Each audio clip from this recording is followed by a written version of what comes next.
The Church of Big D is on the air. And Big D does not mean Dallas or divorce.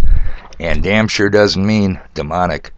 Nope, I do my best to expose the demons as well as the demonically possessed. And people, they are everywhere. So much so, I am ready to declare today there are now 4 behind every tree. Yep, the Masons, the Murrays, the Jesuits, and the demons. Today is Sunday, the day of the sun, April 30th, 2023. And it's a special Sunday, people. Indeed, it is May Eve, also known as Beltane, a very holy day for the witches of Wiccan. Well, let me just bring this up to educate you here. Here we go. Hi there. Today I'm going to talk to you about the Wiccan holiday of Beltane, or May Eve, located here on the Wheel of the Year.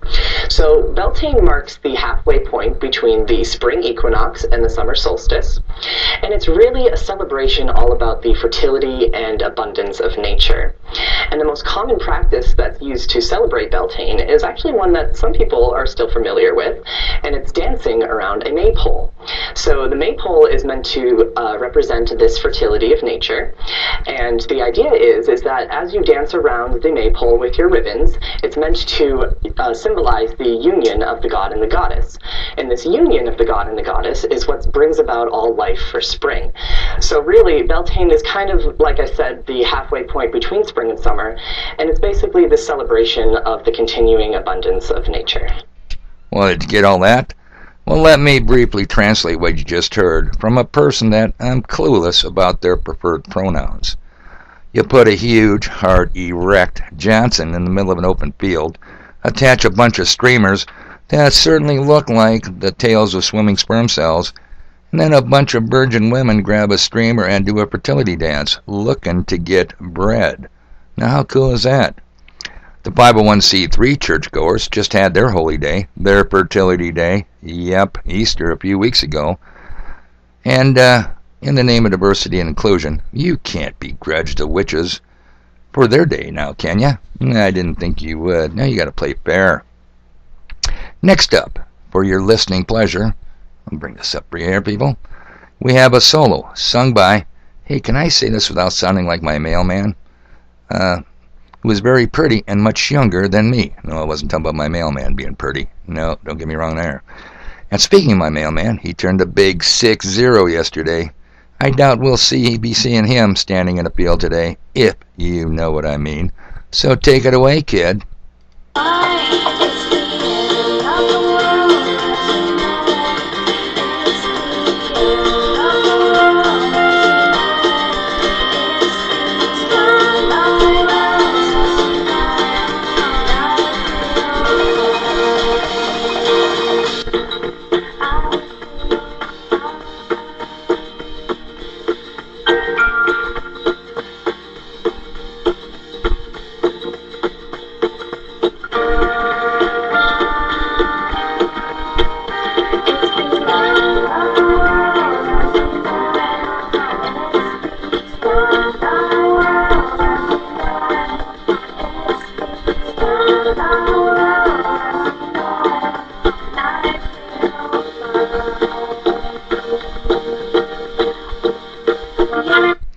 Nice job, kid. Sit down, take a seat.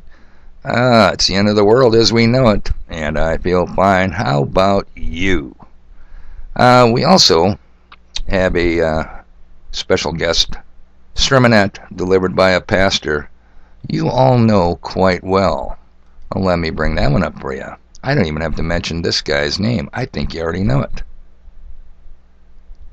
The current mass extinction on planet Earth is already far more dire than we realized. Not my words. This is a breaking headline statement from the science community, covered this week by multiple major science sources. Stay tuned. It gets worse. Here's a bit of scripture to consider with that headline. Quote, that man should have dominion over all the earth and over every creeping thing that creepeth upon the earth. End quote. This is a prophecy that has been hardened into fact that now threatens our near-term survival on planet Earth. So pervasive are human impacts on the planet at this point that it said we live in a new geological epoch, the Anthropocene epoch, aka the age of man, at least for the moment, while the criminal cancer of global control continues to tighten its grip over populations. And above it all, weather warfare rages. What will it take to awaken the sleeping masses? Boy, that's a very good question. I don't have an answer to that one. What's it going to take to not only wake up the sleeping masses, but get them to do something? I'm afraid most people are like the contented frog sitting in a pot of warm water, totally unaware the heat is being cranked up, and then people, it's too late. By the way, would I be lying if I said that the scripted weather yesterday was absolutely horseshit?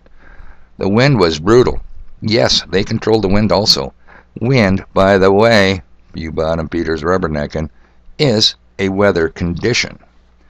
Now, I almost hate to bring this up, because the way my luck has been going lately, the way it runs, if I talk about something and it's good, it goes away.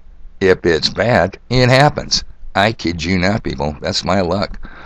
Did you guys just happen to notice? Did you just happen to look and see my channel gained a sub? Yep, I'm up to 251. And you know where I'm going with this, don't you? Oh, you know it. No names, people.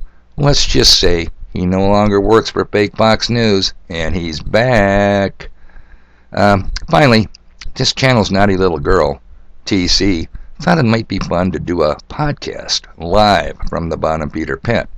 Now, my high tech is 100% portable.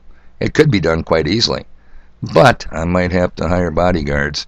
The average bottom feeder doesn't like exposure to light and the truth.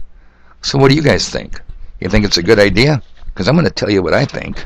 I think I've got stuff to do.